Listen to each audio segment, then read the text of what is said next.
Krause Assistencial apresenta NAP TV.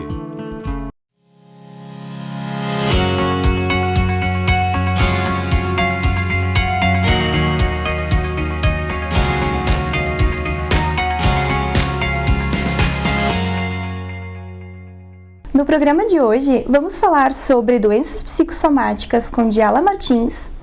Andréa Reis falará sobre depressão no sucesso. Luiz Matheus falará sobre estresse pós-traumático e, é claro, Jurema responde. Olá, eu sou Gabriela Marques e você está assistindo o NAP TV. Para abrir o programa de hoje, a psicóloga Diala Martins falará sobre psicossomática e somatização. Você sabe o que significa isso? Confere! Bom, hoje eu vou falar então sobre as doenças psicossomáticas e a somatização. O que seria isso? Tanto as doenças psicossomáticas quanto a somatização seria a interlocução da mente, né, com o corpo. A diferença das doenças psicossomáticas e da somatização é que as doenças psicossomáticas ela tem uma causa emocional, mas ela já se transformou numa doença física.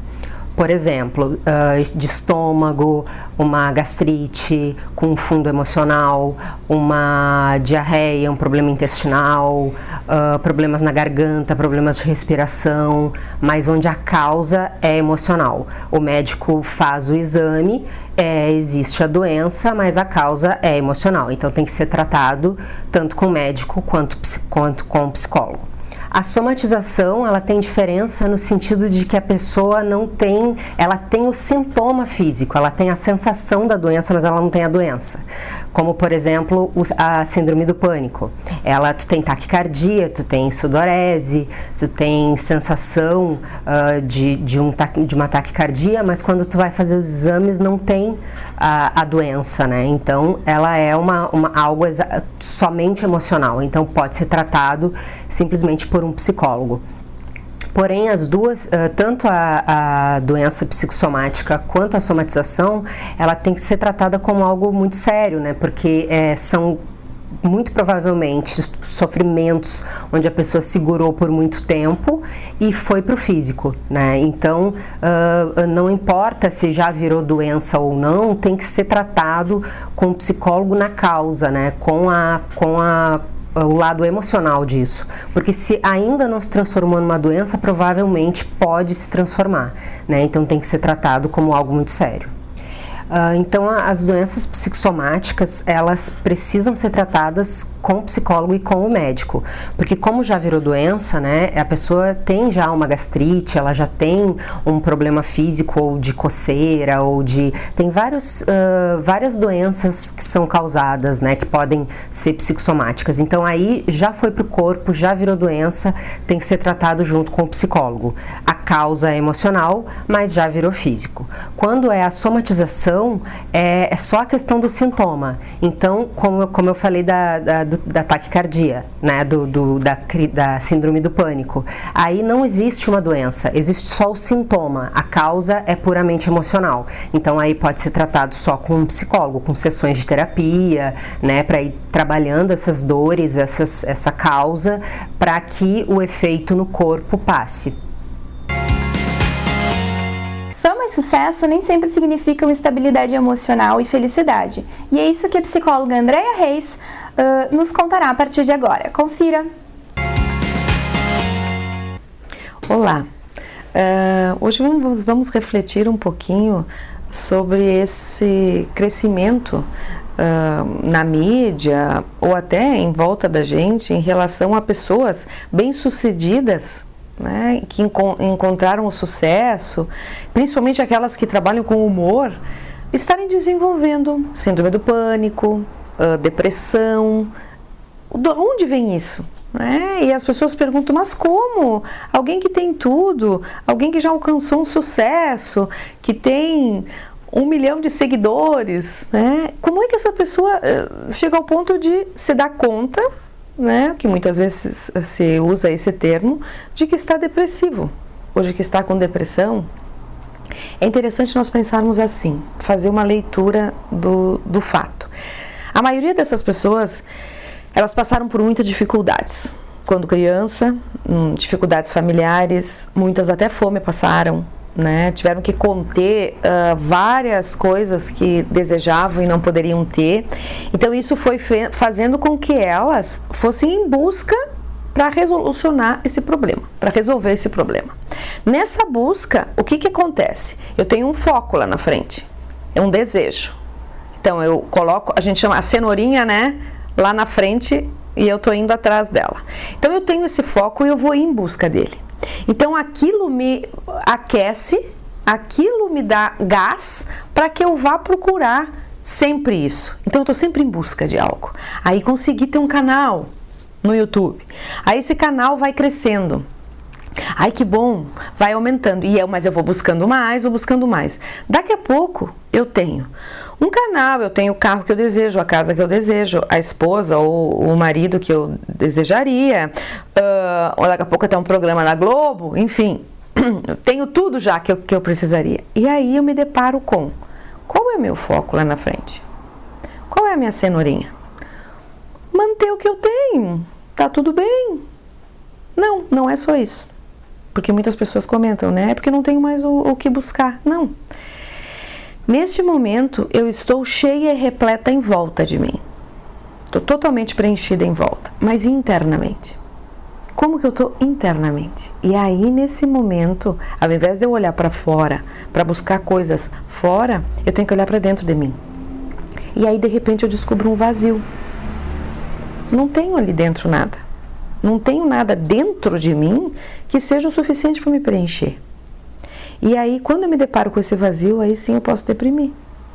Aí sim eu posso ter até pânico, porque daí agora o que eu faço? Então isso sinaliza um ponto muito importante para todos nós, que é essa busca para preencher o nosso interior. Como que eu busco isso? Você ouve o teu lado interior? Você escuta o que realmente você tem para preencher teu coração, teus sentimentos, até teu contato com o divino, seja ele qual for, o contato com o transcendente, enfim. Como que eu sinto que eu, por mim mesma, me basto? Eu, por mim mesmo, é o suficiente? Não de uma forma egoísta, mas de saber que eu posso ter uma relação comigo mesma, sozinho, e eu estou bem. Porque às vezes a gente está tanto repleto de pessoas em volta, sempre, o tempo inteiro, que a gente não fica sozinho consigo mesmo. Para se ouvir, até para ver quais nossas verdadeiras necessidades. Muitas pessoas entram num nível de sucesso e até buscam uma ajuda humanitária. Trabalham em algum trabalho voluntário para ajudar o outro. E de uma forma totalmente espontânea e muitas vezes até em segredo, né? Isso pode preencher esse nosso vazio, quando a gente faz algo pelo outro nesse sentido. Então, isso faz com que a gente reflita e pense que nem todo o sucesso esse externo, ele é muito bom, maravilhoso, e todos nós devemos buscar o sucesso da forma que for. Mas eu não posso esquecer, além de olhar para esse sucesso externo, como é que eu estou dentro de mim? Como é que está a minha relação consigo mesmo? Como é que eu me agrado? Como é que eu sei respeitar os meus limites? Como que eu sei perceber até inclusive como que eu estou? Então, vamos buscar sim o sucesso, vamos buscar sim nossas realizações profissionais, pessoais, mas vamos pensar no nosso interior. Como que eu estou cultivando essa relação comigo mesmo? Antes do nosso intervalo, você pode conferir a nossa psicodica, que foi escolhida com muito carinho por um de nossos profissionais. Mas não sai daí que logo estaremos de volta.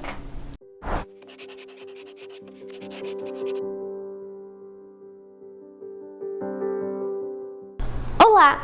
Hoje eu vim aqui para dar uma psicodica, recomendar uma série que tem na Netflix, que agora já está na 4ª temporada, e eu acho que vocês vão curtir. Então, a série é Blind Spot. ela fala de uma mulher que ela é encontrada no meio da Times Square, dentro de uma bolsa. Logo, o FBI acha que é uma bomba, eles vão com o esquadrão antibomba abrir a tal da bolsa e sai uma moça de dentro, toda tatuada. Então eles levam ela até o FBI e eles descobrem que ela não tem memória, ela simplesmente esqueceu todo o passado dela. E com isso, eles vão descobrindo as verdades, através do FBI e com as conversas com ela, eles vão descobrindo as verdades e a origem dela. Com a ajuda dos policiais e de um psicólogo, eles vão atrás das memórias e do passado dela. Então é isso, assistam que vocês vão gostar. Viu?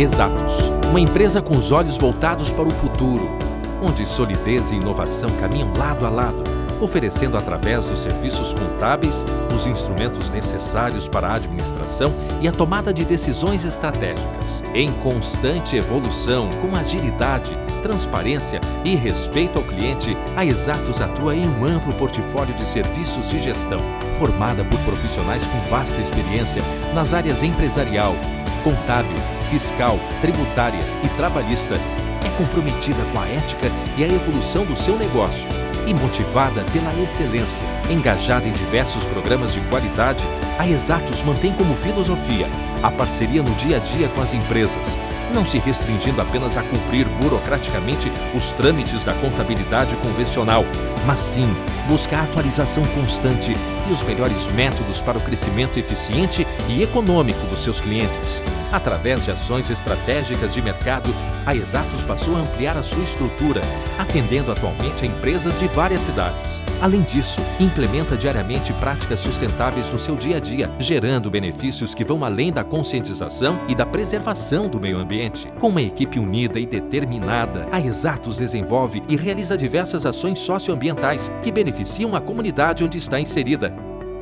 Conheça a Exatos e saiba tudo o que ela pode fazer por sua empresa.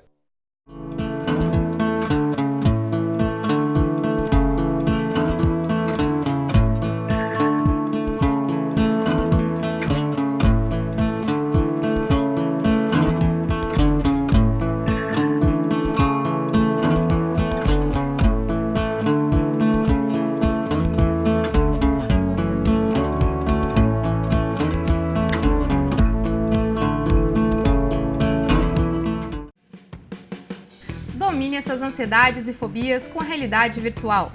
O NAP, Núcleo de Atendimento Psicológico, utilizando a inovadora plataforma Psyos, após mais de 20 anos de pesquisas e uso, apresenta ao Rio Grande do Sul esta avançada tecnologia para fins terapêuticos.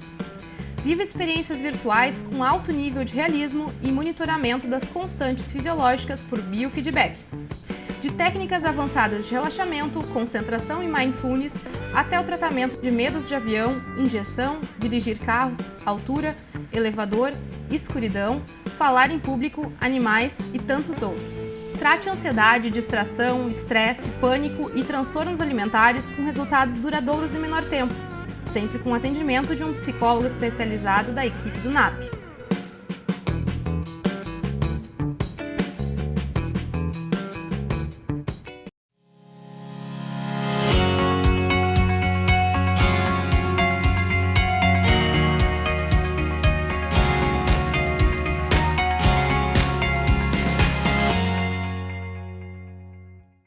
Agora, o psicólogo Matheus Pacheco falará sobre estresse pós-traumático. O que é, por que acontece e como podemos fazer para lidar com isso. Confira na matéria. Olá, hoje eu quero falar com vocês sobre estresse pós-traumático. Faz importante a gente poder pensar nesse tipo de transtorno que não é tão incomum assim. Mas afinal de contas, o que pode ser definido como um transtorno de estresse pós-traumático?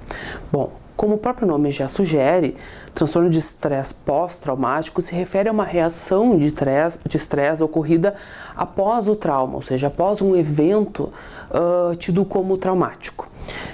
Nem todas as pessoas são afetadas por um evento da mesma forma.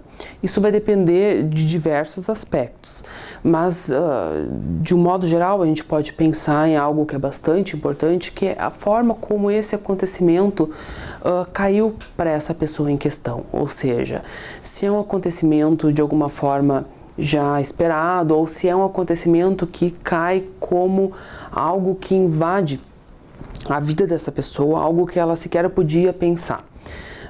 E isso faz importância, isso faz uma diferença na forma como a gente vai processar os eventos. Isso porque o estresse pós-traumático, ele está relacionado também com a forma como a gente percebe a realidade, com a forma como a realidade se coloca para a gente.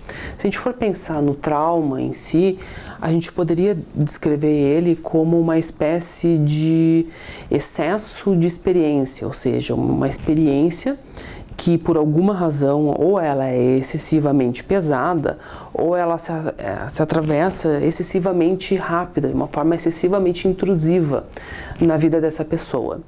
Então a gente pode pensar em 2 exemplos. Vamos pensar na cena de um manifestante político no meio de uma manifestação, enfim, reclamando algum direito, algo assim. Esse manifestante, estando ali, ele é abordado por policiais, militares ou outros manifestantes opostos ao que ele coloca e ele, enfim, acaba sofrendo algum tipo de violência.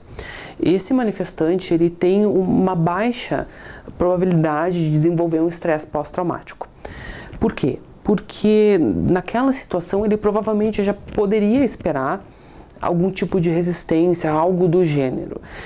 Entretanto, se a gente fosse pegar uma outra pessoa nessa mesma manifestação, e uma pessoa completamente inconsciente dessa manifestação, ou seja, ela não sabia, ela não tinha nenhuma ciência de que aquilo aconteceria, mas ela é pega por engano e acaba sofrendo uma violência por engano, ou seja, ela não tinha nada a ver com aquilo. Essa pessoa ela tem uma probabilidade maior de sofrer de estresse pós-traumático, porque há uma espécie de ruptura simbólica no sentido de que ela não podia esperar aquilo, ela não podia antever aquilo. Aquele acontecimento cai para ela como algo que não tem uma sustentação simbólica, quer dizer, não tem uma explicação, ela não consegue encontrar um sentido para aquilo. Então, essa experiência, ela não é tão facilmente assimilada pelo psiquismo, podendo produzir o estresse pós-traumático.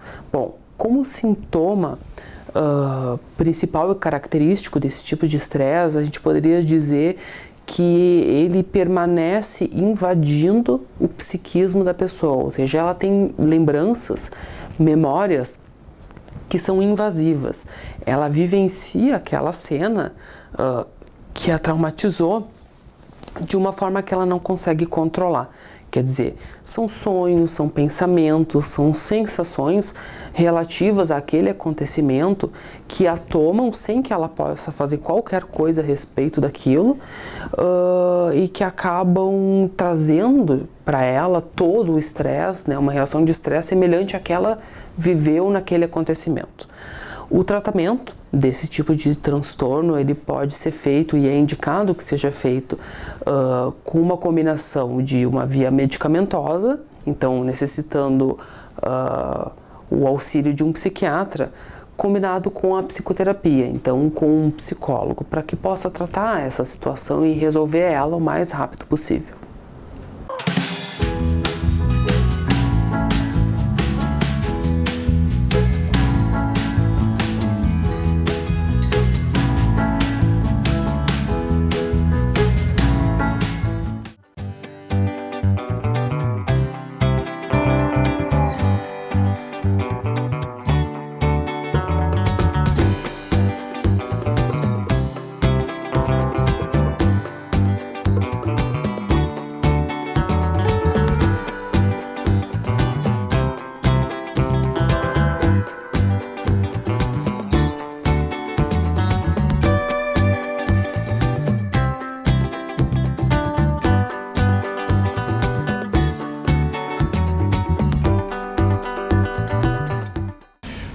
lugar, se eu vou falar de conexão, eu tenho que falar de desconexão. Quais são as causas da desconexão entre pais e filhos? Tá? Primeiro lugar, falta de diálogo. Falta de diálogo. Diálogo não é sermão, né? Nós falamos na outra vez, né? Uma das reclamações dos filhos muito fortes é: minha mãe dá sermão. Ela não conversa, não tem diálogo, é sermão. Outra coisa, preconceitos. Isso a gente está vivendo um momento muito delicado, né, nessa questão, em todos os lugares. Então a gente, enquanto pai e mãe, a gente tem que ter um cuidado muito grande, por isso pode afastar. Mentiras nem se fala, né? Tu perde a credibilidade com teu filho, tu perdeu a credibilidade, se desconecta, não mente, né? Eu falo isso para os pais desde pequenininho. Não, e às vezes a gente faz na bobagem. Ai, não sai lá fora que o bicho vai te pegar. Ai, não sai não sei o que vai não sei o que. Não vai, gente. Não tem bicho lá fora. É só para assustar. Mas isso é uma mentira. E ele vai gravando, né? Isso vai afastando. Brigas e gritos nem precisa justificar, querendo ou não, isso acaba afetando o lado emocional muito forte, vai afetando, né? O Cury fala em janelas killer toda vez que dá um trauma, que principalmente de grito, de briga ou bater, enfim, né? Nem se fala, vai destruindo e precisa aí de 4, 5, sei lá quantas janelas lights para poder amenizar essa dor que tem da questão das brigas. Decepções, quando idealiza, especialmente quando pai e mãe promete, nós estamos falando da relação, pai e mãe promete, se comprometeu, vai fazer, não fez. Decepção. A gente tem maturidade para entender que a expectativa é nossa, né? Eles não têm. Eles projetam muito forte, assim. Então isso é bem legal da gente se dar conta. Traumas. Tudo que é trauma vai conectar. Tudo que vai desconectar. Tudo que é trauma vai fazer com que crie o que a gente chama na inteligência emocional de uma cicatriz emocional forte. E isso gera, querendo ou não, um programa emocional de medo, de culpa, de raiva, de sei lá o que, e acaba afastando. Tá? Alguns pontos que eu quero trazer, que se a gente começa a olhar por aqui, a gente vai entendendo, opa, só um pouquinho, por que eu estou conectado, por que eu não estou conectado? Sucesso e o fracasso estão no lado oposto da mesma estrada. O esforço que a gente precisa fazer para chegar no amor, para conquistar as coisas boas, seja para nós, seja para os nossos filhos, o esforço é o mesmo do que a gente vai fazer para fazer a coisa ruim, a coisa negativa. Veja só, a gente que ao invés de dedicar tempo para estar com o filho, a gente investe tempo para ganhar dinheiro para comprar presente. Não é? Existe um esforço aí também. Existe um esforço para fazer a coisa acontecer. E isso eu achei muito legal, a estrada é a mesma. Que escolha que eu vou fazer? A escolha de xingar é a mesma. Porque depois, além de xingar, de causar o trauma, tu vai ter que ainda resolver esse nhaca. Então o esforço vai ser muitas vezes maior do que... Só um pouquinho, vamos tentar entender. Porque a gente precisa mexer com a gente primeiro. Porque eu preciso estar seguro, eu preciso estar tranquilo, eu preciso entender que, opa, se eu agora respirar e valorizar as 7 notas boas que ele teve, ao invés de detonar as 2 ruins, talvez ele vá melhorar não nas 2 ruins.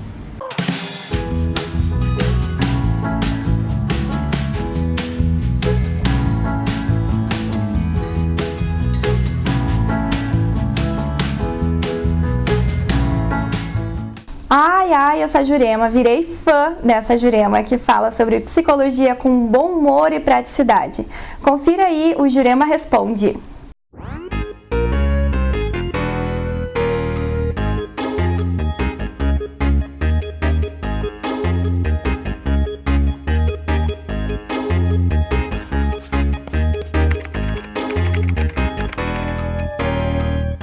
Olá, pessoal!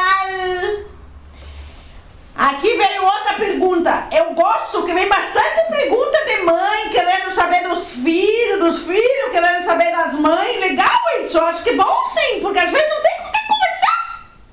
Não tem com quem conversar, daí tem que conversar comigo. Pode conversar comigo, daí você não tem que conversar. Lembra, né? Pode ser aqui, pode ser lá nas redes sociais, tá bom? Então tá. Jurema, sempre sonhei em ter filhos. Que é bonito! Eu também acho bem bonito isso. Eu tive 5, né? Lembra? 5. em minha vida sempre tive a certeza que, independente do que acontecesse, teria filhos. Ótimo, positiva. Agora me casei, eu e meu marido, claro, né, se casou, ela é o marido, ela é a marida, enfim, né, sim, tá certo, tá. Começamos a pensar em ter filhos e descobri que sou estéril. Estéril. Sabe se quem não sabe o que é estéril? É a pessoa que não pode ter filho. Quer dizer, não pode ser mãe, gerar criança dentro da barriga, tá? É como se tudo que eu sempre sonhei tivesse ido por água abaixo. Estou inconsolável. Querida, assim, você descobriu que você é estéril, que não pode gerar uma criança na tua barriga. Sim, que nem eu, que parece que nunca saiu aqui, né? Olha bem, pois é, mas é que eu não me cuido, não me cuidando bem, tá, querida? Assim, escuta eu. Assim, ó, você não pode gerar uma criança na barriga, mas não quer dizer que você não pode ser mãe, sabia? Sabia que não quer dizer assim, você não recebeu um decreto dizendo assim, não posso ser mãe. Não recebeu isso, sabia? Vou te dizer. O que aconteceu contigo? Você não pode gerar na barriga, mas tu pode ser mãe de quem tu quiser, sabia? É só adotar uma criança. Tem tanta criança precisando de uma mãe e às vezes vem já prontinha. Você não precisa nem ficar na barriga, você não precisa nem cuidar das fraldas. Pode pegar uma criança que nem usa fralda mais, te poupa trabalho. Porque tu não sabe o que é tocar fralda e ficar acordando de noite que nem chora e tu tá quando tu assim, ó. Quando tu pega no sono, chora, você tem que ir lá. Então, se você poupa todo esse serviço também, se você quiser, já pega uma prontinha já. Tu já viu? E tu sabe que tem muita criança de 4 anos pra cima que as pessoas não querem? Que estão tudo lá nos lares esperando, queridas. Tudo esperando achar uma mãezinha e um paizinho. Eu não sei então como você vai fazer isso. Eu já fico emocionada sempre quando falo nessas coisas de abandonar as crianças. Que estão tudo lá sem pai, sem mãe lá, chorando, esperando você, garanto. Tem uma lá esperando você. Então, você que não pode gerar na tua barriga, tu e teu marido vão lá e ficam na fila da adoção. Se vocês pegam uma criança maiorzinha, não precisa nem ficar na fila. Logo você encontra. Então vai lá que tem uma criança esperando você, querida. Vai, tá? E não precisa ficar inconsolável. Já consolei você. Vai lá, tá, querida?